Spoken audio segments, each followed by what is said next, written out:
Bismillahirrahmanirrahim. Perkenalkan, saya Kiki Joleha dengan NIM 1202020080 dari PAI 4C.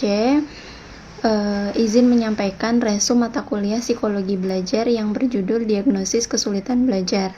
Secara umum, kesulitan belajar adalah kondisi tertentu yang ditandai dengan adanya hambatan dalam pencapaian tujuan dan memerlukan usaha yang lebih besar untuk mengatasinya.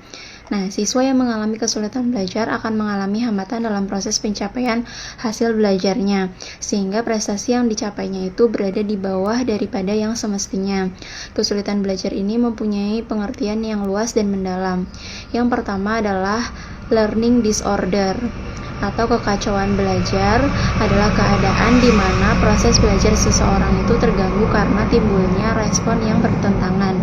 Yang kedua, learning disabilities atau ketidakmampuan belajar adalah mengacu kepada gejala di mana siswa tidak mampu belajar atau menghindari belajar sehingga hasil belajar yang dicapai berada di bawah potensi intelektualnya.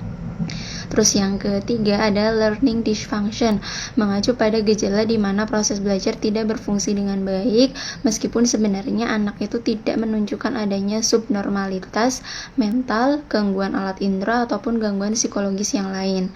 Yang keempat, underachiever adalah mengacu kepada siswa yang memiliki tingkat potensi intelektual yang tergolong di atas normal, tetapi prestasi belajarnya tergolong rendah. Yang kelima adalah slow learner atau lambat dalam belajar, adalah siswa yang lambat dalam proses belajarnya sehingga anak tersebut membutuhkan waktu yang lebih lama dibandingkan dengan teman-temannya yang memiliki taraf intelektual yang sama. Sekarang kita akan bahas beberapa ciri tingkah laku yang merupakan pernyataan manifestasi gejala kesulitan belajar, antara lain yang pertama menunjukkan hasil belajar yang rendah di bawah rata-rata nilai yang dicapai oleh teman sebayanya atau di bawah potensi yang dimilikinya. Yang kedua, hasil yang dicapai tidak seimbang dengan usaha yang telah dilakukan. Mungkin siswa tersebut selalu berusaha untuk belajar dengan giat tetapi nilainya tetap selalu rendah. Yang ketiga, lambat dalam melakukan tugas-tugas kegiatan belajar. Ia selalu tertinggal dari teman-temannya dalam menyelesaikan tugas belajar sesuai dengan waktu yang tersedia. Yang keempat, menunjukkan sikap yang kurang wajar seperti acuh, menentang, berpura-pura, berbohong, dan sebagainya. Yang kelima, menunjukkan tingkah laku yang berkelainan seperti membolos, datang terlambat, tidak mengerjakan PR, mengganggu temannya yang ada di dalam kelas maupun di luar kelas, tidak mau mencatat pelajaran, tidak teratur dalam kegiatan belajar, mengasingkan diri, tersisihkan, tidak mau bekerja sama dalam kelompok, dan sebagainya.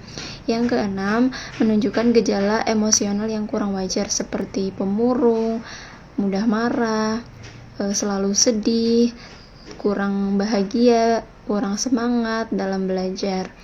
Nah, kita bahas prosedur dan teknik diagnosis kesulitan belajar. Secara skematik, langkah-langkah diagnosis yang dan remedial kesulitan belajar untuk kegiatan bimbingan belajar adalah yang pertama adalah identifikasi kasus.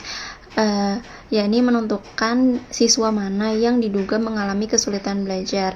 Cara yang ditempuh bisa dengan yang pertama, menandai siswa di dalam satu kelas untuk kelompok yang diperkirakan mengalami kesulitan belajar.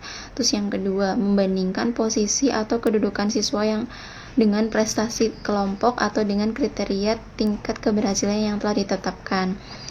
Nah, teknik yang ditempuh dapat bermacam-macam. Yang pertama adalah meneliti nilai hasil ujian semester, kemudian membandingkannya dengan nilai rata-rata kelompok atau kriteria yang telah ditentukan. Terus yang kedua, mengobservasi kegiatan siswa dalam proses belajar mengajar.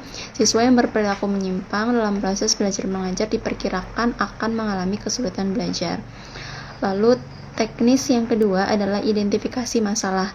Setelah menentukan dan memprioritaskan siswa mana yang diduga mengalami kesulitan belajar, maka langkah berikutnya adalah menentukan pada bidang studi apa dan pada aspek mana siswa tersebut mengalami kesulitan belajar. Caranya yang dapat dilakukan adalah yang pertama, tes diagnostik. yang dibuat oleh guru dan guru bidang studi. Terus yang kedua, menggunakan hasil ujian siswa sebagai bahan untuk dianalisis. Yang ketiga, memeriksa buku catatan atau pekerjaan siswa. Selanjutnya, proses yang ketiga adalah identifikasi faktor penyebab kesulitan belajar. Faktor penyebab kesulitan belajar dapat dikategorikan menjadi dua, faktor internal dan faktor eksternal. Faktor internal adalah faktor yang berasal dari dalam diri siswa. Yang pertama, kelemahan fisik, ketidakberfungsian panca indera, syaraf, sakit atau dan sebagainya. Terus yang kedua, kelemahan mental seperti rendahnya faktor kecerdasan dan intelijensi, rendahnya bakat dan minat. Terus yang ketiga, gangguan-gangguan yang bersifat emosional atau afektif. Yang keempat, sikap kebiasaan yang salah dalam mempelajari materi pelajaran. Dan yang kelima, belum memiliki pengetahuan dan kecakapan dasar yang dibutuhkan untuk memahami materi pelajaran yang lebih lanjut. Yang kedua, tadi faktor eksternal atau faktor yang berasal dari luar diri siswa yang menjadi penyebab siswa itu mengalami kesulitan belajar. Di antaranya adalah situasi atau proses belajar mengajar yang tidak merangsang siswa untuk aktif ya. Terus yang kedua, sifat kurikulum yang kurang fleksibel. Yang ketiga, beban studi yang terlampau berat. Yang keempat, metode mengajar yang kurang baik atau kurang sesuai. Yang kelima, kurangnya alat dan sumber untuk kegiatan belajar ya, sarana dan prasarananya kurang. Yang keenam, situasi rumah yang kurang kondusif untuk belajar. Nah, itu 6 hal yang dapat mempengaruhi siswa sehingga ia mengalami kesulitan belajar. Selanjutnya, langkah yang keempat adalah prognosis atau perkiraan kemungkinan bantuan pada tingkat ini ya. Pada langkah ini dapat menyimpulkan tentang apakah siswa masih dapat ditolong untuk mengatasi kesulitan belajarnya atau tidak. Terus berapa waktu yang dibutuhkan untuk mengatasi kesulitan belajarnya. Lalu kapan dan di mana pertolongan itu dapat diberikan dan siapa yang memberi pertolongannya. Lalu bagaimana caranya agar siswa itu dapat ditolong secara efektif dan siapa sajakah yang perlu dilibatkan atau diikut sertakan dalam membantu siswa tersebut, dan apakah peranan atau sumbangan yang dapat diberikan oleh masing-masing pihak itu dapat menolong siswa tersebut.